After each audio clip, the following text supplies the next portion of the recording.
സംസ്കൃതത്തിലെയും ഇതിഹാസ കൃതികളിലെയും അമൂല്യങ്ങളായ സുഭാഷിതങ്ങൾ ഇനി സംസ്കൃതം, Malayalam, English, French എന്നീ 4 ഭാഷകളിൽ വായിച്ചറിയാം. മാഹി പള്ളൂർ സ്വദേശിയും ബഹുഭാഷാ പണ്ഡിതനുമായ സി ദാമോദരൻ മാസ്റ്റർ തയ്യാറാക്കിയ ഈ ഗ്രന്ഥം ഭാരതീയ ആശയങ്ങളെയും സാംസ്കാരിക പാരമ്പര്യങ്ങളെയും ആഗോളതലത്തിൽ എത്തിക്കാൻ സഹായിക്കുന്ന ഒന്നാണ്. സംസ്കൃതം, മലയാളം, ഇംഗ്ലീഷ്, ഫ്രഞ്ച് ഭാഷകളിലൂടെ ഭാഷയിലെ അമൂല്യരത്നങ്ങളായ സുഭാഷിതങ്ങൾ വായിക്കാം.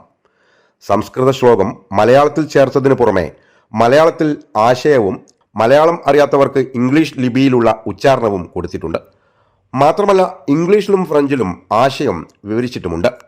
ഇത് ആഗോളതലത്തിൽ തന്നെ ഭാരതത്തിൻ്റെ മഹിതമായ ഭാഷാ പാരമ്പര്യത്തെയും ആശയങ്ങളെയും അടുത്തറിയുവാൻ സഹായകമാവും. 200-ലധികം വിശ്വദ്രവ്യവും ചിന്തോദ്ദീപകവുമായ സുഭാഷിതങ്ങളാണ് ഇവിടെ ഇതൾ വിരിയുന്നത്. പ്രഭാഷകർക്കും എഴുത്തുകാർക്കും ഈ ഗ്രന്ഥം ഏറെ പ്രയോജനപ്രദമായിരിക്കുമെന്ന് ഉറപ്പ്. ഫ്രഞ്ച് ബ്രവേ പാസ്സായി അധ്യാപക പരിശീലനവും സിദ്ധിച്ച ശേഷം സി ദാമോദരൻ മാഹി ലംബൂർദൊനെ കോളേജിൽ ഫ്രഞ്ച് അധ്യാപകനായി.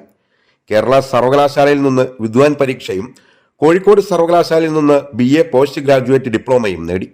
4 ഭാഷകളെ കോർത്തിണക്കിക്കൊണ്ട് ചതുർഭാഷ സുഭാഷിതം എന്ന ഗ്രന്ഥം എഴുതിയ മാഹിയിലെ ഒരു ഫ്രഞ്ച് അധ്യാപകനാണ് എന്നോടൊപ്പമുള്ള. നമുക്ക് അദ്ദേഹത്തെ പരിചയപ്പെടാം. 4 ഭാഷകളെ കോർത്തിണക്കിക്കൊണ്ട് ചതുർഭാഷ സുഭാഷിതം എന്നൊരു പുസ്തകം പുറത്തിറക്കിയിരിക്കുകയാണ്. അപ്പൊ എന്താണ് ഇതിന്റെ പിന്നിലുള്ള ഒരു ആശയം? എങ്ങനെയാണ് ഇതിലേക്ക് എത്തിയത്? സുഭാഷിതം ഞാൻ എപ്പോഴും വായിക്കാറുണ്ടായിരുന്നു. സംസ്കൃതത്തിലെ ശ്ലോകങ്ങൾ മലയാളത്തിലാണ്. അപ്പോഴേ എനിക്ക് തോന്നി മറ്റു ഭാഷകൾ കൂടി മാറ്റിയാലെന്തെന്ന് തോന്നി. അങ്ങനെയാണ് ഈ 4 ഭാഷയിലാക്കിയത്. പിന്നെ ഫ്രഞ്ചും ഇംഗ്ലീഷും എനിക്ക് വശമാണ്. അതുകൊണ്ടാണ് 4 ഭാഷയിൽ ഒരു പുതിയ അത് വന്നോട്ടെ എന്ന് വിചാരിച്ചിട്ടാണ്. അപ്പൊ ഇതുവരെ മറ്റ് ഭാഷകളിലേക്ക് പരിഭാഷപ്പെടുത്തിയതാണല്ലോ. അപ്പൊ ഇതിൽ യഥാർത്ഥ ആശയങ്ങളൊക്കെ ഭംഗിയും ചോർന്നു പോകാതെ എങ്ങനെയാണ് മാറ്റിയെടുക്കാൻ കഴിഞ്ഞത്? മറ്റു ഭാഷകളിലേക്ക് ആദ്യം മലയാളത്തിലേക്ക് തർജ്ജമ ചെയ്തു, പിന്നീട് ഇംഗ്ലീഷിലേക്ക് തർജ്ജമ. ഇംഗ്ലീഷിലേക്ക് എൻ്റെ സ്വന്തം ഭാഷയാണ്, പക്ഷെ അത് കറക്റ്റ് ചെയ്തത് ഒരു പ്രൊഫസറാണ്, സുബൈർ എന്ന പ്രൊഫസർ. അങ്ങനെയാണ് ചെയ്തത്. ഇതിലിങ്ങനെ പരിഭാഷപ്പെടുത്തുമ്പോൾ വേറെ എന്തെങ്കിലും വെല്ലുവിളികൾ അങ്ങനെ എന്തെങ്കിലും ഉണ്ടായിരുന്നില്ല. പിന്നീട് ചിലപ്പോൾ എന്തെങ്കിലും സംശയം ഉണ്ടെങ്കിൽ ഞാൻ മഹേഷുമായിട്ട് അവിടെ ചോദിക്കാറുണ്ട്. ഫ്രഞ്ച് ഭാഷ അധ്യാപകനായിരുന്നല്ലോ. ഫ്രഞ്ച് ഭാഷ അധ്യാപകനായിരുന്നു, പിന്നീട് മലയാള ഭാഷ അധ്യാപകനായി. ഇവിടെ പള്ളൂർ ഹയർ സെക്കൻഡറി സ്കൂളുണ്ടല്ലോ, അവിടെയായിരുന്നു മലയാള ഭാഷ അധ്യാപകനായി കുറേ കാലം.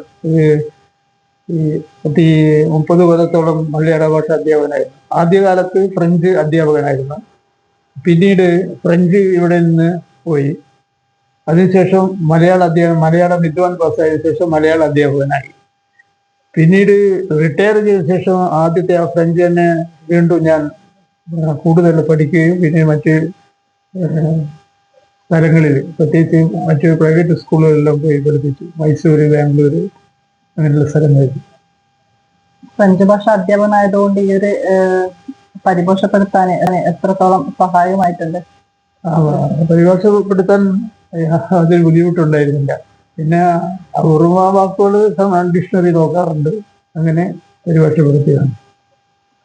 ഇത് പ്രഭാഷകർക്ക്, എഴുത്തുകാർക്കൊക്കെ വലിയ സഹായമാകുന്നു പറഞ്ഞ ഒരു പുസ്തകം. പക്ഷെ അതെങ്ങനെയാണ് അവർക്ക് സഹായമായി വരുന്നത്? അവർക്ക് പ്രഭാഷകർക്ക് സഹായമായി വരുന്നത് പ്രത്യേകിച്ചിട്ട് ഇതിലെ ഉദ്ധരണികൾ, ഈ സംസ്കൃത ശ്ലോകങ്ങൾ ഉദ്ധരണികൾ എടുത്ത് ചേർക്കാം, അല്ലെങ്കിൽ മലയാളത്തിലോ ഇംഗ്ലീഷിലോ ആക്കാം ചേർക്കാം. ഫ്രഞ്ച് അങ്ങനെ ആരും ഉപയോഗിക്കാത്തതുകൊണ്ട് അതിനകത്ത് പിന്നെ ഒരു മാറ്റത്തിന് വേണ്ടിയ ഫ്രഞ്ച് കൂടി ചേർത്തതേ ഉള്ളൂ. ഭാഷാ സ്നേഹികൾക്ക് വേണ്ടി പുസ്തകം പുറത്തിറക്കുന്നുണ്ടോ? ഭാഷാ സ്നേഹികൾക്ക് വേണ്ടി വേറെ പുസ്തകം, നല്ല ഒരു പുസ്തകം കൂടി പുറത്തു വരുമോ, ഞാൻ മലയാളത്തിൽ ഫ്രഞ്ച് പഠിക്കാമെന്നുള്ളത്. അത് അടുത്ത് തന്നെ അത് ചെയ്തുകൊണ്ടിരിക്കുകയാണ്. ഇതിലിപ്പോ എത്ര പുസ്തകങ്ങൾ? ഇപ്പോഴ് 5 പുസ്തകമുണ്ട്. 2 കവിതാ സമാഹാരം, മറ്റൊരു സംസ്കൃതത്തിലുള്ള തർജ്ജമയാണ്. ഒന്ന് ഗുരു ഗീത എന്നുള്ളത്, പിന്നെ വേറെ തത്വബോധം എന്നുള്ളൊരു മറ്റൊന്ന്. മാഹിയിലിപ്പോ ഫ്രഞ്ച് പഠനം നിലനിർന്നുകൊണ്ടിരിക്കുന്നുണ്ട്. എന്നാലും കൂടുതൽ കുറച്ചും കൂടെ കുട്ടികളൊക്കെ ഇതിലേക്ക് വരാൻ താല്പര്യപ്പെടുന്നതിനെ കുറിച്ച് എന്താണ് പറയാനുള്ളത്? കുട്ടികൾ അധികം താല്പര്യം പ്രകടിപ്പിക്കുന്നില്ല. അതുകൊണ്ടാണ് ഫ്രഞ്ച് സ്കൂളിൽ ഇത്രയധികം കുട്ടികൾ കുറഞ്ഞു പോയത്. പ്രത്യേകിച്ച് രക്ഷിതാക്കള് കുട്ടികളുടെ ഭാവി കണ്ടാണല്ലോ ചെയ്യുക. ഫ്രഞ്ച് പഠിച്ചു കഴിഞ്ഞാൽ വിദേശത്ത് പോയാൽ മാത്രമേ എന്തെങ്കിലും ചാൻസ് ഉള്ളൂ. പിന്നെ ഫ്രഞ്ച് അധ്യാപകനായിട്ട് പ്രൈവറ്റ് സ്കൂളിൽ പോവുക. ഇതാണ് രണ്ട് ചാൻസ് ഉള്ളത്. അപൂർവം ചിലപ്പോൾ ചില വിദേശ ഓഫീസുകളിൽ വർക്ക് ചെയ്യുക.